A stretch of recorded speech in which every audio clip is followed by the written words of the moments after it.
रखरखत्या उन्हाचा तडाखा, अंगावर खाकी वर्दी आणि पाठीवर खायला भाकरी, पायात जाडजूड बूट आणि डोक्यावर टोपी.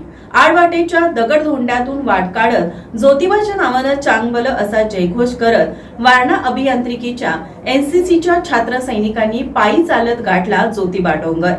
ऐन उन्हाळ्यात घेतला दुर्ग भ्रमंतीचा घामाघूम अनुभव. पन्हाळगडाच्या कुशीत आणि ज्योतिबा डोंगराच्या पायथ्याशी असलेल्या वारणानगर येथील तात्यासाहेब कोरे अभियांत्रिकी महाविद्यालयातील एनसीसीचे प्रमुख अधिकारी रणजित नाईक यांच्या नेतृत्वाखाली छात्र सैनिकांनी ज्योतिबा ट्रेकिंगचा थरारक अनुभव घेतला. पायी चालत जाऊन घेतलं दख्खनच्या राजाचं दर्शन. भर उन्हाळ्याच्या दिवसात मोकळं चालणं अवघड असताना अंगावर एनसीसीचा तंग गणवेश, पाठीवर जेवणाची शिदोरी, पायात जाडजूड बूट, डोक्यावर घट्ट टोपी, सारं अंग घामाघूम झालं असतानाही मुखात ज्योतिबाच्या नावानं चांगभलं असा गजर करत उन्हातान्हातून आडवाटेच्या मार्गानं दगडधोंड्यातून पायपीट करत वारणा अभियांत्रिकीच्या एनसीसीच्या छात्र सैनिकातील मुलामुलींनी ज्योतिबाचं दर्शन घेतलं. निसर्गाच्या सानिध्यात काही काळ गाणी, गप्पा, भेंड्या खेळत ज्योतिबावरील निसर्गरम्यतेचा मनमुराद आस्वाद घेतला.